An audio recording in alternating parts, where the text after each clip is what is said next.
Welcome back to Love, Money, Rock and Roll. We're doing the Kagome route. And let's get into it. But while I couldn't do a single thing to Kobayashi Corporation, I could at least handle a gang of rowdy teenagers. At least I could try. Long before class started, I was standing at the school gate, waiting for Asakura and Kawashima. Why them? I was absolutely sure that the others lacked the brains to come up with anything like that themselves. There's no point in dealing with pawns. A car brought Asakura to school pretty early. There was a good hour left before classes started. I had to hide behind the fence in order to avoid the driver's attention. When the car drove away, I approached Asakura. We need to talk about yesterday. You can't just jump at people like that. She immediately responded with indignation. Yeah, about that too. I don't know what you're talking about. The girl scoffed and turned away, not even pretending to be surprised. I'm talking about you breaking my window yesterday and smearing my door with paint. I spent half the night cleaning it. What made you think it's us? Asakura asked defiantly. I don't know, maybe because you've beat me up once and it was almost twice. I've got cameras in the yard. Cameras? That scared her. Yeah, cameras. Anyway, I know nothing about this. I have to go. I grabbed her by the arm. You're not going anywhere. We're gonna stand here together and wait for the others. Maybe my threat worked, or maybe she fell for the bluff about the cameras. Either way, Asakura stopped resisting. 10 minutes later, Kawashima appeared. Good morning, we've been waiting for you. I greeted her in an artificially friendly voice. What's going on here? He's crazy. He's accusing us of some nonsense. I have no idea who wrote what on his door. I never said there was something written on it. Oh. She got even more flustered. Anyway, that's exactly the case. I continued. Your stunt yesterday was caught on camera. Camera? Kawashima smirked maliciously. It seemed like she wasn't as gullible as her friend. And where can we see the tape? Watch it together at the police station. Wonderful. We'll be looking forward to a subpoena. Miki, let's go. There's no point listening to this imbecile. She said to Asakura, and I realized that holding two girls in one place would be at least twice as difficult. But I was saved by Ellie, who just happened to be in school, just on time. What are you guys doing? I turned around and before they had a chance to run away, I blurted out. Hey, everyone's finally here. We've been waiting for you. I thought you'd be interested to know what your friends do on weeknights. Ellie threw a questioning look, first at me and then the girls. They painted my door yesterday and broke a window. Is that true? Of course not, don't listen to him. I have evidence. Yeah, camera recordings, we heard that already. To be honest, I kinda lost confidence in that trick. What camera? Still, Lily was surprised. The cameras that record everything happening in my yard. I've already told you, we'll be waiting for a call from the police until then. Okay, so, what were you doing yesterday night? What would I tell you? She flared up. A guilty mind is never at ease. What? Ellie? Am I supposed to stand here and listen when I'm being accused of something? If it would have been the first time. You can say all you want, but you can't prove anything. I don't need to.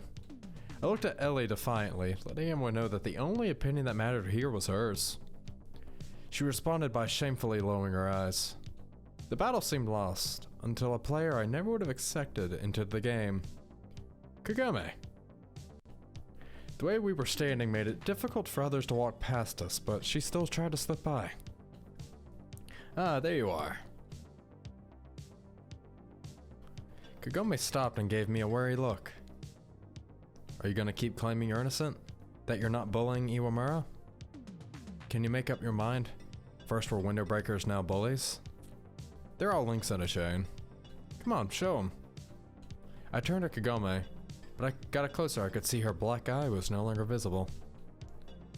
Nico-san, I don't want to get involved in this, she said quietly. So quietly that I barely heard her. What are you mumbling there? Speak up. Asakura, having stood quietly before her, into the conversation. See, Ellie? This is what I've been talking about. What? Am I supposed to just stand and listen while this beggar mumbles under her breath? What if it's about me? You think you're untouchable or something? Well, we certainly have more rights than... You're not gonna compare to us. Miki, please be quiet. But Mari-chan, you can keep playing the hero, just remember that it's gonna end badly for you. Is that a threat? It's a warning. See, listen to this. I addressed Ellie. To be honest, guys, I don't understand what's going on. What's to understand? Yesterday, they attacked my house. But never mind, as I was saying, they're constantly bullying her. Why don't you say anything? I asked angrily. I've got nothing to say. Oh, you've got nothing to say. You see, Ellie, she's got no problem with us. Right? Asakura came closer to Kagome. You've got no problem with us, right? She asked in a challenging tone. And immediately got a juicy slap on the face. It all happened as if in slow motion. Kawashima and Ellie froze. I didn't know how to react either. Let's just make a save here because this is great. Thanks for standing up for yourself, Kagome. Although I don't condone violence. I definitely condone this. If they had been guys, I wouldn't have been so surprised. But Kagome, ready to defend herself like that? Kagome, who was stubbornly kept quiet all the time. How? Asakura said after a sizable pause. See, Ellie, they're both crazy. Kawashima jumped to her friend, hugged her by her shoulder, and took her far as possible from us. Kagome lowered her head and looked exactly like she had a minute ago. I don't know what really happened, but after that, you could solve your problems yourself. Ellie said and ran after her friends. What was that? You wanted me to stand up for yourself, or myself, and I did. She replied roughly and headed for the school. At first, I wanted to run after her, stop her by the arm, stop and shout at her, but then I realized it was pointless. In the end, I was the one who created this volatile mixture, provoked this conflict. It was strange even, that it only ended with a slap and not murder. I followed Kagome with my eyes, waiting for her to go inside and change her shoes, and only then walked to the school building. However, Ellie was waiting for me there, hiding behind a locker. I stopped and she just shook her head admonishingly. Is Asakura alright? She'll live. For now. I didn't mean that it was that serious. First a slap and then what? Don't exaggerate. Besides, Kagome had her reasons. To be honest, I didn't agree with that, completely believe that myself. Sure, I could cut her slack for being bullied up to that point, but doing something like that in public would only make things worse. An outside observer, even knowing the truth, would probably think, sure, the girls were on the wrong, but just look at her. Often the handsome criminal earns more sympathy than his ugly victim. Fine, I'm not justifying her actions. That's obviously no way to behave. But her stunt is no reason to ignore what is happening. I see you're ready to forgive her. That does make one think, you know. Here we go again. I rolled my eyes and sighed. I for one have no intention to talk to that lunatic anymore. You do understand that they'll keep picking on her if we don't do anything, right? Also, what about the paint on my door? Well, if you have recordings from the camera, Ellie said somehow unsurely. I wasn't sure that was strongest in her words. The reproach, the surprise, or the irony. I don't have any cameras, why would I? But you have to believe me, why would I lie? Do I look like I'd frighten someone just to prove I'm right? She gave it a moment's thought. Guess not. But think about it, what can I do? Even if you're right, I'm not saying I believe you, but let's just assume. Even if you're right, what do you want from me? Am I supposed to turn them into the police? I don't know, you could talk to them? I see you're a big fan of talking yourself. Can't say the same about your Kagome though. She prefers jumping straight into action. Why are you so fixated on her? But it was clear to everyone else. Kagome was something like the old woman from Crime and Punishment. Although it was unlikely that Kawashima and her gang had asked themselves the same questions. Raskolnikov did. But even a random observer's viewpoint, Kagome evoked very little sympathy. Especially if the observer was Ellie, who hadn't had a very high opinion of Kagome even prior to that. Because you're constantly protecting her. So what? So, nothing. She grew embarrassed first, then angry. Don't you understand? Whatever I really thought about Kagome, Ellie expected an answer immediately.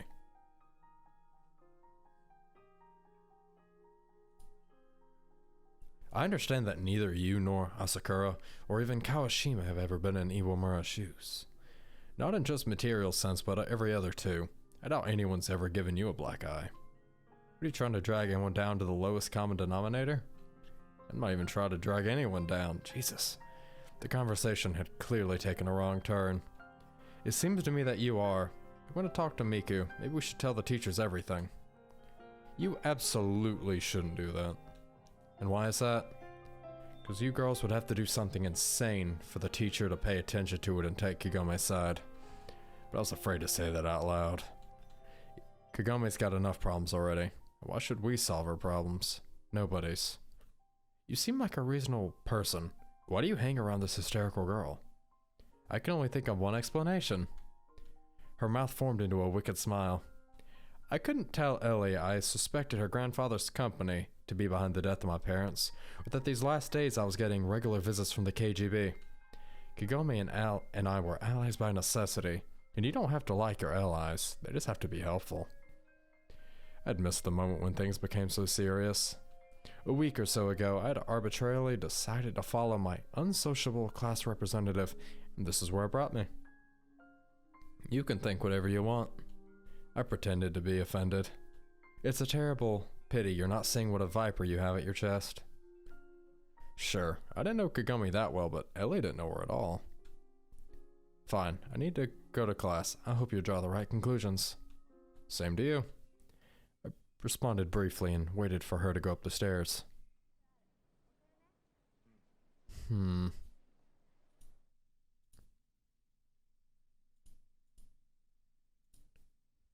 Interesting. Well, the situation was unpleasant no matter how you looked at it. As if the corporation, the KGB, and Catherine weren't enough of a headache. Now there was this. I'd started a pointless fight with the school's elites with no chance of winning. Ellie was clearly right about one thing. Putting yourself in someone else's shoes is a stupid idea. Just a week ago, I wouldn't have even thought of any of this. Yeah, but a week ago, you weren't at risk of getting murdered. So, pretty obvious. I need to talk to Kagome, but what would it do? I didn't want to repeat the same thing for the 100th time and have no other way to persuade her. Besides, I still didn't quite know what I thought about what she'd done. Maybe in a different situation, in a world of absolute equality, I would have punched Asakura long before Kagome. I wasn't a fan of most norms, rules, and laws, but when I ended up looking down the barrel of the gun, I started seriously considering their necessity. Asakura clearly knew she was invincible within the given quasi-social institute, our school. She hadn't thought someone could fight back, especially so violent. Under different circumstances, she probably would have been much more polite, while still staying within the unspoken accepted rules of this community. Kagome, meanwhile, didn't give a crap about said unspoken rules. I wonder why she hadn't pushed back earlier. In the end, I came to the conclusion that I couldn't blame Kagome despite the thoughtlessness of her actions, and that we would likely have to take care of the consequences together. Exactly. You're a unit. And if we sink and get a bad ending, that's exactly what's gonna happen. The girls were whispering about something, gathered together in the corner of the classroom while the guys were behaving like normal. Not all of them, though. As soon as I sat down, Michael and Kyosuke approached me. Hey guys. Nick, we heard what happened at the gate. He was speaking quietly, but everybody was trying not to look at us anyway. You have my most decisive greetings, friends. I exclaimed loudly to demonstrate that I wasn't gonna follow those stupid rules unlike the others. Would you be quiet? Kyosuke hissed at me. Don't try to shut my mouth. I'm not a criminal, and people have no reason to keep quiet and look away when they see me. Criminal or not, you've got yourself into a nasty situation, and it's been exaggerated beyond measure by Asakura, Michael said reasonably. I sighed and looked up to him. My friend was as calm as usual. I, on the other hand, was fed up with all this injustice. Having more acquaintances and influence, Asakura could easily present the facts in the way most convenient for her, hence distorting the truth. On the other hand, who was I to talk about the truth? Our perception of events is formed by a plethora of factors, and looks nothing like the static moment captured in a photograph. I just don't want to be wrongly accused. Nobody's accusing you of anything yet. Exactly. Yet. Nick, we've talked about this yesterday. And I thought it was clear last time. Our silence won't change anything. Fine, so what did I do wrong? How about for a start you let me tell you what really happened? It's like this. Asakura and Co. painted on my door yesterday and broke a window. Except Asakura says you did it to accuse her. Really? Did she made a nimble, preemptive strike too? It's always better to be the first to admit the existence of an accusation, then there's no risk of being caught off guard later on. Why would I do that? Who do you believe? Nick, but why would they do something like that? After all, Ellie-sama's friends aren't some street thugs, while the guys who are with them are. Yeah, what's the difference? He didn't reply and neither did Michael. I wasn't expecting this from you guys. We believe you, but what does it change? You keep escalating this pointless conflict, and for what? For what? I repeated, thinking it over. Of course, in the given situation, I was already protecting myself from their attacks, but that wasn't how it started. If it hadn't been for Kagome, I wouldn't have had any problems with them at all. So then, I'd been protecting her, and it all went up from there? But why would I? Just because both of us had issues with the Kobayashi Corporation? You can't win anyway. You do realize an accusation without evidence is about as much of an offense as what you say they've done, right? If you can't prove they really did it, everyone knows nobody would try to accuse them without a reason. Are you sure about that? In all honesty, I wasn't sure about anything at this point. It always seemed to me that there was some sort of higher justice that doesn't have to be constantly proven to people. Maybe it did exist in the USSR, or maybe I just felt like that because I'd been a child there. But the older I got, the more convinced I was getting that in the end, those with the most rights end up as those in the right. Okay, and what do you think I should do? Keep quiet and sit still, hoping I'll get lucky and won't get hurt? Depends on what you want. And what do I want? Michael stared at me unblinkingly and said nothing. If Kagome-san is really that important to you, why do I need a personal interest to stand for justice? I exclaimed, but nobody even looked at my direction. Because we're not in an anime or manga. You're the last person I want to hear something like that from. But even if Kyosuke was right, that I was detached from reality, something was definitely wrong. But he's essentially right, Nick. Right or not, why am I never right? Once again, I received no answer. Fine. So, what do you suggest I do? We're ready to support you, but only if you're confident about what you're doing. Confident about what? You know what I mean. Suddenly, I'd even want him to ask again. So, are you? How much of an effect did how did Kagome was treated at school have on our joint venture? Or was that not the only thing I was worried about?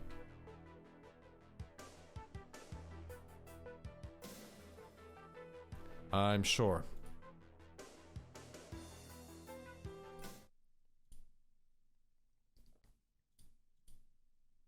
Let's put that one down there. Yes, I am. Otherwise, why would I do all that? Who knows with you? Kyosuke said with a good-natured smile. Asakura returned to the classroom right before the bell rang, but didn't even glance at me. Kagome was sitting with an even more absent-minded look to her than usual. Class went on surprisingly peaceful, and since I didn't want to make a conflict any worse, I tried to attract as little attention as possible.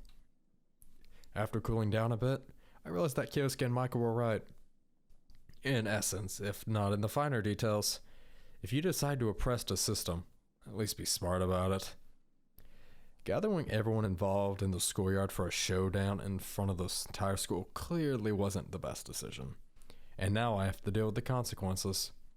Kagome hadn't been in favor with the school's upper echelons even before that, but now things could turn into a real witch hunt against her. At the same time, I realized that Asakura and Co. would need some time to recover from the shock, and more importantly, convince Ellie that they hadn't done anything wrong. At the moment, she was the judge and the jury. By retaliating right away, they would only confirm that I was right. At the very least, that meant I had some time to collect my thoughts, regroup, and think of an adequate defense for facing them next time. And there would be next time, I was sure of. When class was over and the bell rang for the last time, Kagome packed her things and walked out of the classroom so quickly that I didn't even have time to do anything. Yeah, I still believe that Asakura and Kawashima wouldn't try to take revenge on the heels of the morning scene, but better safe than sorry. Catching Kyosuke's chiding look, I ran after Kagome. She changed her shoes pretty quickly too, not even leaving me enough time to even tie my laces. Is that a Japanese school thing, where they have different kinds of shoes, or... Well, take place during the 80s. I ran into the schoolyard and immediately heard a familiar voice. Hey, what's the hurry? I turned around and saw Ellie, who was standing in the same place behind a locker as this morning. Well, I parsley watched as Kagome disappeared behind the school fence. Don't worry about her. Everything's gonna be fine, I've talked to the girls. You talked about what? You asked me yourself, don't you remember? Yeah, of course, but I just didn't think you believed me. Let's take a walk. Sure. We walked out the gate and, accompanied by the shocked looks of other students, went in the direction away from the station that Kagome must have been in such a rush to get to. When the school was left far behind, Ellie finally stopped. Won't your bodyguards be worried? They aren't my nannies. She huffed and immediately brought the serious look back to her face. It's a shame that you take me for a common stupid rich girl. I don't. To be honest, I hadn't prepared for this conversation, so I didn't know how to react. I can play music, rock music, though only because my grandfather silently allows it. It's something like a game. I behave well and try not to get involved in anything too nasty, and he pretends nothing's going on. So, what do you think will happen if I break this truce? I don't know, but what does that have to do with? Point is, I have to keep up appearances in public. Ellie continued. I'm not the one who makes the rules, but it's not in my interest to break them. So, what will happen if you tell your friends that their behavior is, let's say, inappropriate? At the very least, they won't understand me, that's for starters, and then, even the leader of a pride can't force lions to become vegetarians.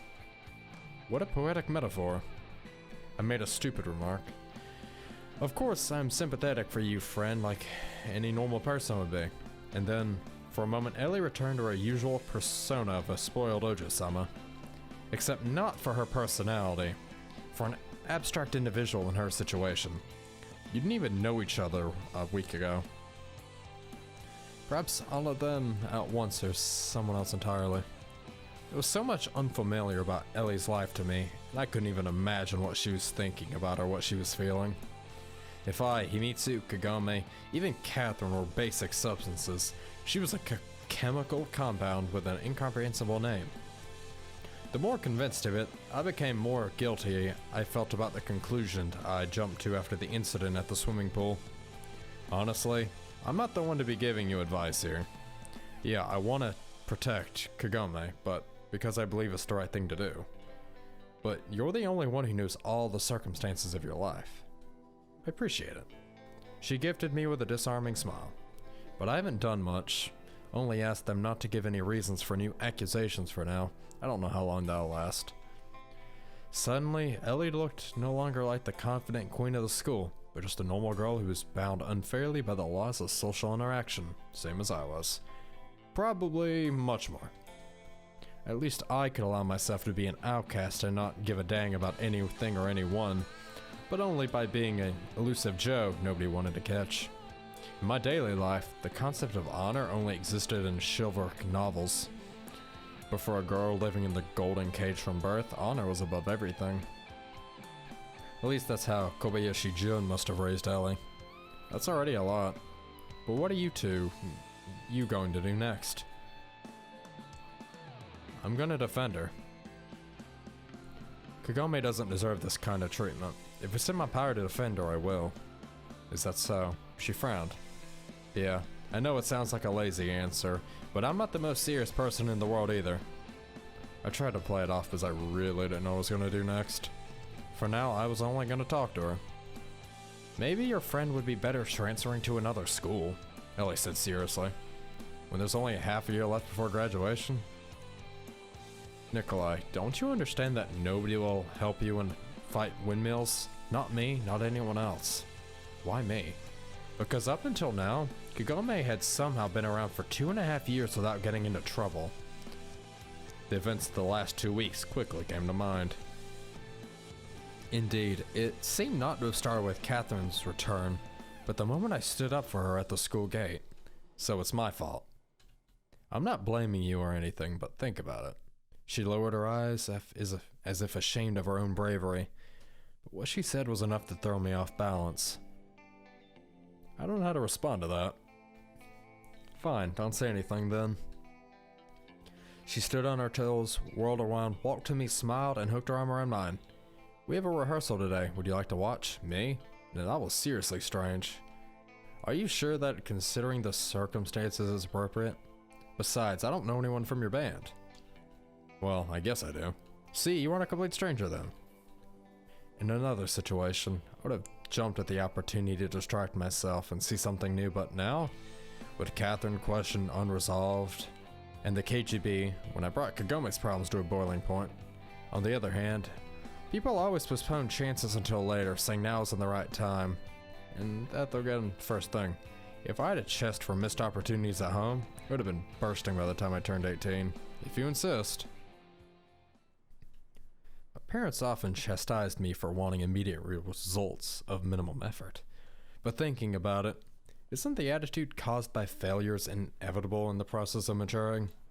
For many people, the last thing they ever achieve by applying continuous effort over a span of time is a school diploma. What follows is a job with no prospects that soon becomes another vital habit like eating. Maybe someone among them wanted to become a pianist before realizing they have no talent. Another one always dreamed of scoring a goal at the World Championship but was too sickly for it. Even the third person's desire to get into a technical college was never going to happen because they didn't have the ability for the hard sciences. And now after all that, you hear this pointless cliche that you didn't try hard enough. Objectively, only a rare few achieve success, while the conscientious and the diligent are at every corner. Especially here in Japan with its centuries-old cult of hard work. While we were on our way to the rehearsal studio, I kept behind Ellie, staring at her back and trying to imagine her practicing the guitar, working her fingers bloody until she learned another riff. I tried and I just couldn't do it.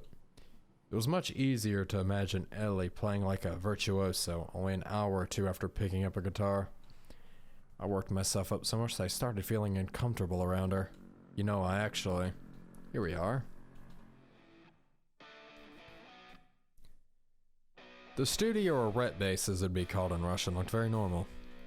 I've been to more places like this once or twice in my life, and the main difference was the equipment here was significantly more expensive than what I'd used. Looks like we're early.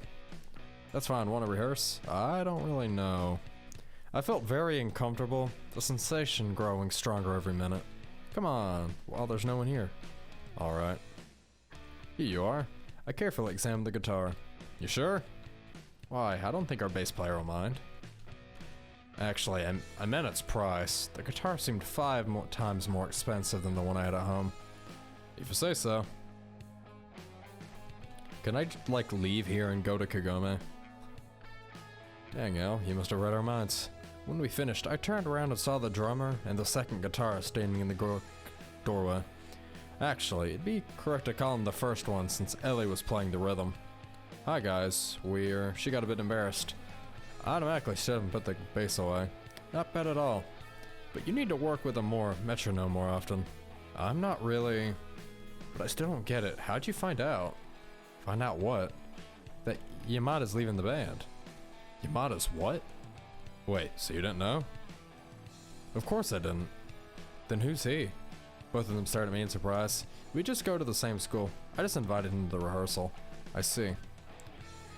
The drummer and the guitarist appeared to be a couple years older than us and generally didn't look much like rock musicians. Anyway, where's our manners?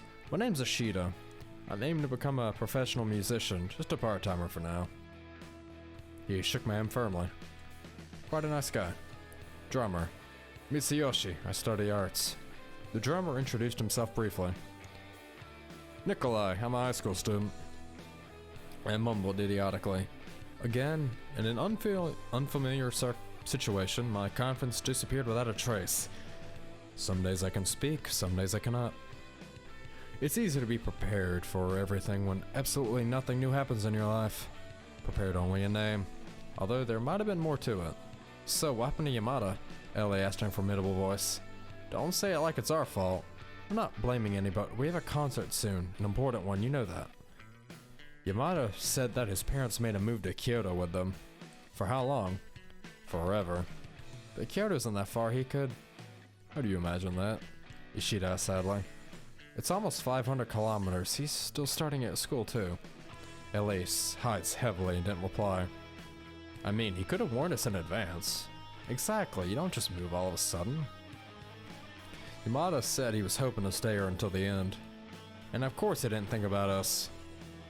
That we also need time to find and train a new bassist. The door opened and Zed Fields, keyboardist, into the room, still in his shining glasses. Nobody was expecting me, yet here I am. Actually, everyone was expecting you. We have a rehearsal today. An awkward silence descended upon us, but the weird guy in glasses didn't seem to be embarrassed in the slightest. Nick, meet Tokyo Rider. Tokyo Rider? He asked us him to call him that. Because I'm a free rider. Actually, we knew each other a little. And I knew that our meeting wasn't just a coincidence. Whatever you say. Alright, back to Yamada. Ellie looked upset. We can always just record his part. I'll never perform with a recording, especially in such an important day. Then I don't know what to do. I know someone in a university band. Well, they play funk actually, and I wouldn't say that. What's wrong with him? Tokyo Rider interrupted and pointed at me. Huh? I'm not even a bass player. I've just tried it a couple times. I thought you were pretty alright. You weren't even here. I was standing behind the door. Why? I have nothing against him, but he doesn't know the material. 5 songs. Anyone can learn 5 songs. Hey, wait. We can simplify some bass parts, Ellie said thoughtfully. If we're choosing between that and performing without bass at all, I'm sure he can handle it. I mean, I wouldn't want to work with someone so inexperienced in rhythm, but would you wait a second? Don't you guys want to talk about it with me first? We're just discussing our options.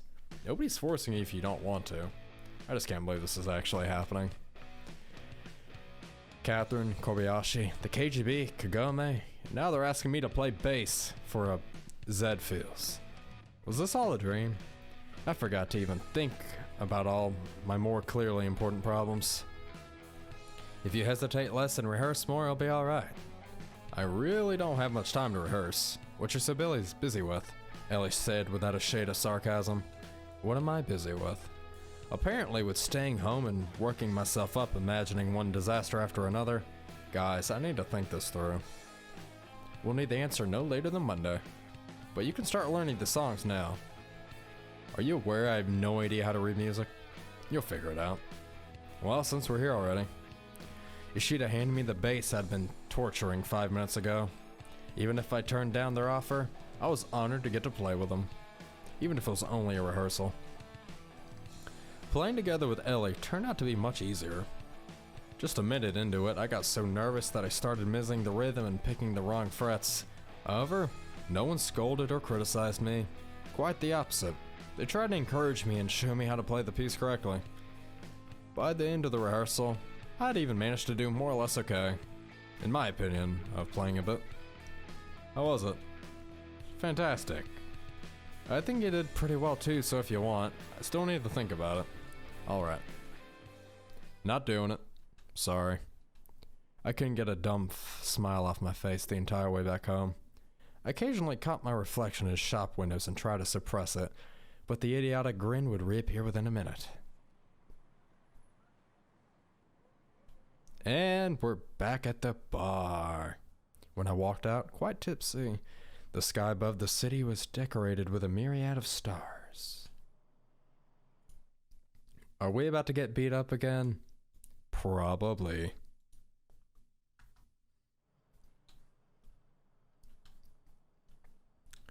But the tightly folded Zed Feels song sat tightly in my pocket, whatever works. Although I could gain something more practical than just emotional benefit out of the situation.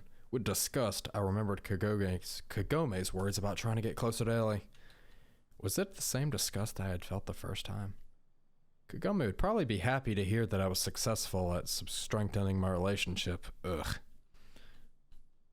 For a second, I imagined everything in my life was finally getting back to normal.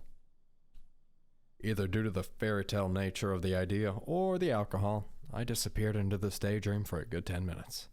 Having forgotten about everything, I was just floating down Tokyo streets, filling my lungs with the spicy air of freedom and security. Until a disturbing thought pierced my mind. Where she belongs.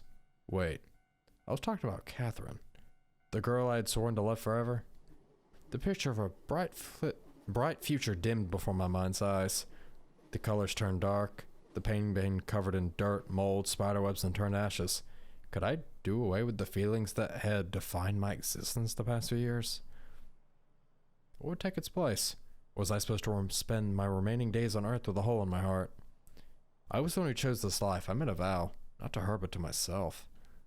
Hot tears burst out of my eyes, but I didn't know if they carried more regret or resentment. The lights that were on in my house. I didn't want Himitsu to see me like this, especially considering how we'd left things last time. We hadn't seen each other for several days, and what I had been doing. Although it's not like I had much choice, what would I do? Sleep outside? I opened the door, slowly took off my shoes, and just as slowly walked to the kitchen. I tried to control my every step in order to not wobble or show any other signs of my good mood. You are an alcoholic, Nikolai. Nikolai? Himitsu was sitting behind the empty kitchen table. Good afternoon, evening. And I immediately failed. You're late. Yeah, kinda. She cast a quick glance at me, but that was enough. Were you drinking? Just a bit. Why was I apologizing? Suddenly, I felt extremely angry with myself. Your choice, she said in a voice so calm that it made me want to offer even more excuses. Don't do this, what? You know, I don't. Don't be so passive-aggressive. Passive-aggressive, Nikolai? She smiled threateningly. And what would I call your behavior? Active-aggressive? I'm not. Suddenly, the alcohol seemed to have evaporated. I couldn't get enough air and leaned against a wall. Anyway, as I said, that's your choice. Don't call me that. Her voice trembled. Don't call me that anymore. You don't have the right. Himitsu, look, I just dropped by the bar to chat with the bartender and stayed up late. You could have just not come back at all. But this is still my home. I smiled. What happened to the window next to the door? She changed the topic abruptly. It broke. And the door? What about it? You think you cleaned it that well? I did think that, yeah. Nikolai, you're sinking deeper and deeper into something dangerous every day. First it was just some conversations, now people are breaking your windows. Those aren't the same people. And so now there's multiple of them? Himitsu flung her arms up in the air in desperation. You don't need to worry about the window and the door. What would I worry about then, Nikolai? How would I know what to worry about and what not to if you don't tell me anything? You don't need to worry about anything. I said very quietly. What? Speak louder, I can't hear you. You don't need to worry about anything. I almost shouted. Don't you understand I'm trying to protect you? The less you know, the better. Did you ask me if I needed any protection? She burst into tears. You just don't get it. Yeah, I don't, but I really want to. I didn't know what to say. Dumping the truth, all of it on Himitsu's shoulders right now seemed like nothing more than a cowardice. She'd done enough for me not to have to live in constant fear of the coming catastrophe. Are you gonna say something? Fine, I better go. Good night, was all I managed to say. When she left, I got a terrible headache. I poured myself half a glass of whiskey and drank it in one shot. Gosh dang it, Nikolai, you are an alcoholic. After just a couple hours in euphoria, life had once again treated me to a wrench to the head, each blow more painful than the last. It was becoming clear to me that if things were going to continue like this, Himitsu would be completely lost to me. Very soon, too. And most horribly, a quiet voice deep inside my mind whispered that, perhaps, it was for the better. But only yesterday I'd wanted to see her so desperately. My cheeks burned with shame, but it wasn't even because of Himitsu. Rather, I was ashamed of myself for not giving myself a severe enough penance. Yeah, I had plenty of other problems. I had to think about my own life, first and foremost. A life threatened by many dangers.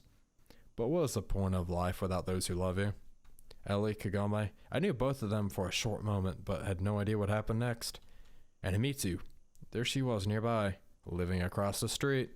And Catherine, no, I couldn't just turn off every thought about her.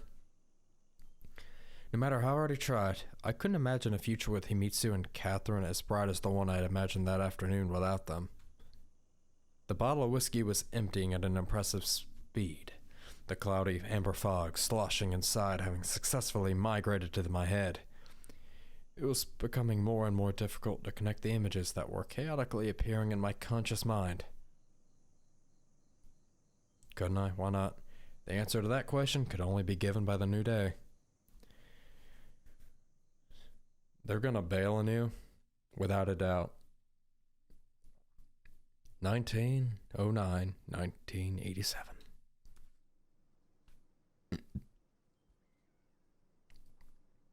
Mornings are particularly unpleasant when they're only unpleasant for you, and everyone else seems to be enjoying themselves. The sun was shining right at my face, and the room was surprisingly warm even after a September night. I turned to the side and immediately realized I wouldn't fall asleep again. Memories of the previous night came back bit by bit, like pieces of a puzzle. Eventually, I'd managed to pull, more or less, a complete picture and thanked my former self for stopping when he did. It was still early for a Saturday morning, just the right time for restaurants to open. I managed to sit up, shook my head, and then got up and staggered to the bathroom. The cold shower gave me a sufficient boost of energy to act. It was hard to say whether a day was enough for Asakura and Kawashima to come to their senses, but I couldn't waste any time. I had no exact plan, and I didn't even know what I was going to say to Kagome. One thing was clear: if I had been the one to drag her into all this, I had to face the consequences. That's an understatement. We decided to wake up and choose violence.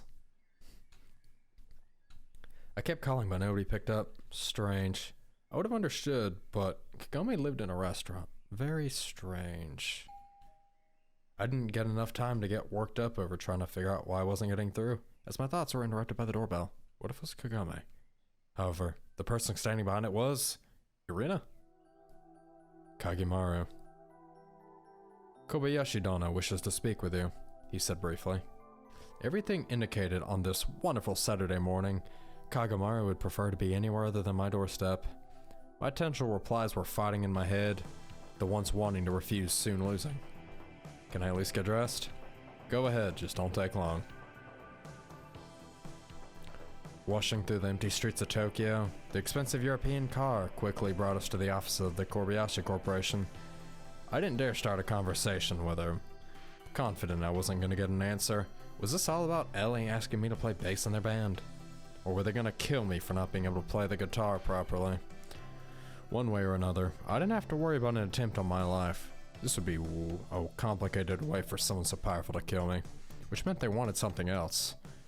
An endless minute of waiting in the elevator. And there I was again, on the god knows which floor, in the giant office of Kobayashi-jun, head of the Kobayashi Corporation.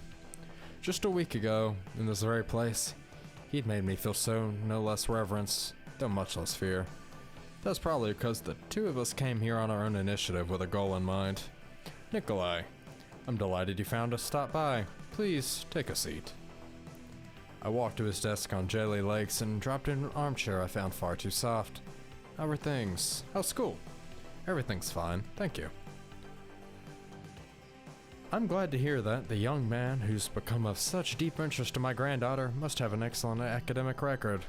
So it's about Ellie after all. What else could it be about? I wouldn't say that. As you must have guessed, I didn't summon you here to discuss your grades.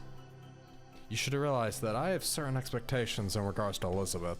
The same, of course, holds true concerning her social circle. If you're talking about them asking me to play in their band. Of course, that is also a delicate matter. I don't approve of Elizabeth taking up a hobby like that, but I can't forbid her everything. While her parents were alive, I've always said allowed themselves too much liberty. Now they're no longer with us. He stood up, locked his arms behind his back, and walked to the window. There was something so human casual and powerless in that moment, I'd forgotten the person standing before me could crash markets over the world over with the snap of his fingers. Elizabeth has no one except for me, and I don't want her to think of me as some sort of tyrant. But only so long as this hobby of hers remains within the bound of reason. Believe me, and I agree with you completely. However, yesterday, you were in that basement she rehearses in? She invited me to listen. And you would probably like to know that she doesn't bring guests there often. I appreciated your parents' contribution to the success of Kobayashi Corporation. He suddenly smiled. You've already mentioned that. Have I? Forgive me, my memory isn't as good as it was. Kobayashi-jun fell silent and just stared me straight in the eye. It was impossible to hold out against that look for so long. I don't understand what I'm doing here. What do you think? I don't know. What sort of relationship do you have with my granddaughter? What relationship? I repeated. What was this? My grandfather's concern? Overprotection? Why did he mention my parents? Deep inside, I felt a fury starting to burn. When even the weakest of animals is driven to a corner, its only choice is to fight. Did my answer really matter? If this was a game of cat or mouse, the opinion of the latter barely mattered. Deny everything. Kobayashi-sama, we just go to the school. That was the truth, I didn't even have to lie. Well, enough now. I didn't mean to pressure you. I just don't want her passions to, let us say, cross a certain line. Apparently that meant that I was supposed to refuse her offer. Do we understand each other, Nikolai? We do. Then Kagemaru will see you to the exit. Walking out of the Kobayashi Corporation's office, I consecutively felt hunger, anger, and confusion. What was that for? Did her father also think I knew something? Hiding documents or something like that? Dang it. I swore piously and quickly walked away from that bloody barada. Luckily, it wasn't too difficult to find ramen in the capital of Japan in the year 1987. Full and somewhat calmed down, I should have tried to call Kagome again, but after everything that happened, I gave up. Maybe Ellie's friends were taking the day off too. People seem to be causing me a lot of problems lately, so I went to the park. How did things even end up like this? In the play that was my life, I got the goal of Romeo, except without Clan Montag behind me. And Kobayashi-jun, a real Capulet, was threatening to bring my time on Earth to its end where I'd even look at his Juliet. Our relationship seemed to be the interest of third parties too.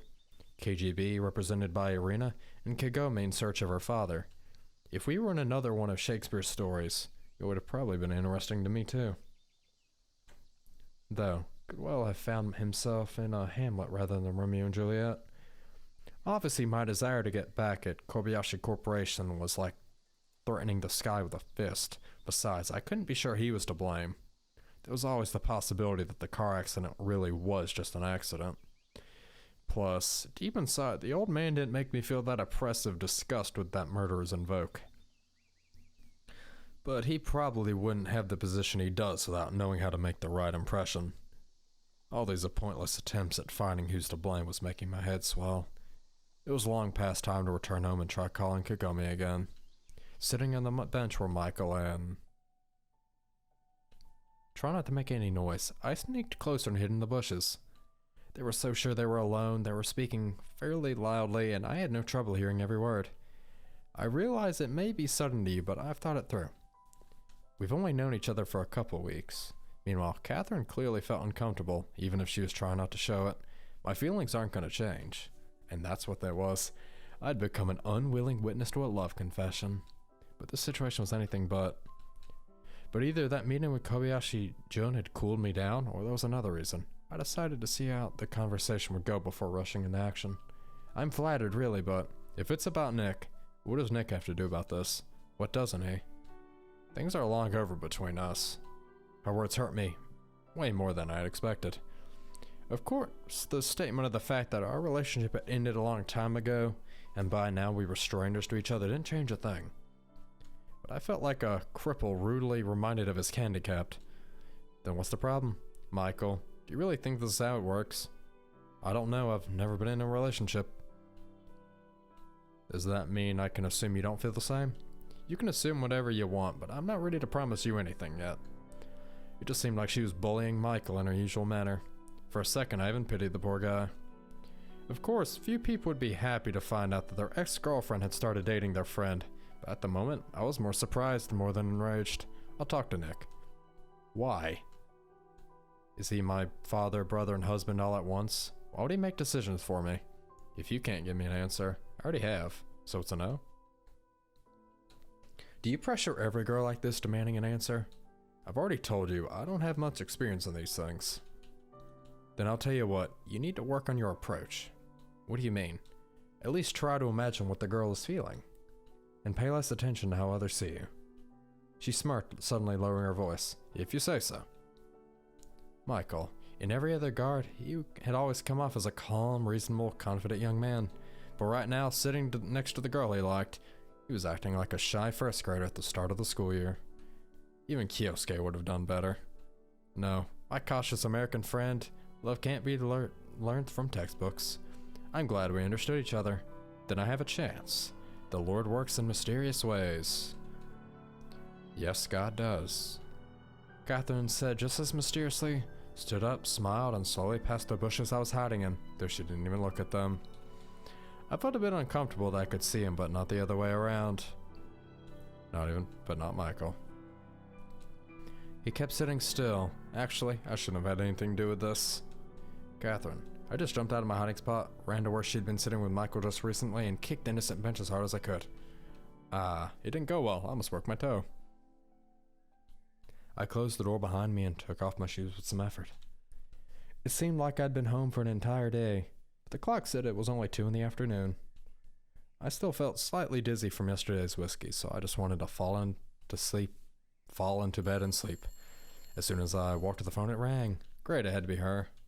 Hi, Nick. Oh, hi. Just Ellie. If Kyosuke could only hear me right now. Why so gloomy? Everything's fine. You sure? I'd never guessed by your voice. Obviously, some things in my life weren't fine, partially because of her. 100% sure. I tried to make myself sound friendlier. Well, have you thought about our offer? What offer? Come on. About playing bass, I drawled. I completely forgot about that. I told you I'd think about it, and I'm thinking. How much longer do you think you'll be thinking? You were the ones who gave me time until Monday. Yeah, sure, but I thought maybe you'd already decided. You know. Elizabeth, I'm a little busy with slightly more important things the whole day, like talking with your grandfather. Oh, what is it this time? Well, he knows I was at your studio yesterday. I knew his people kept an eye on us, but nobody ever had a problem because of that. Sorry if you... It's not a problem, he's just worried about his granddaughter. Worry and control are not the same thing. Did he say anything else? You know, not really. Not that she was listening to me anymore. What right does he have to meddle in on my life? He's trying to take my only escape. I don't think it's about... Do you realize how scummy that is? Of course I do. I agree to anything to calm him down. Sorry, I'll definitely talk to you again, and the Kobayashi Corporation will never bother you again. I already forgot about it. Nick, if it's gonna affect your decision at all, I promise you it won't. Then I'll call you tomorrow. Alright. I agreed. Just don't take too long. Talk to you later. But A-type behavior, huh? Despite all my obvious contradictions, were there no other bass players in Tokyo? Maybe it was something else.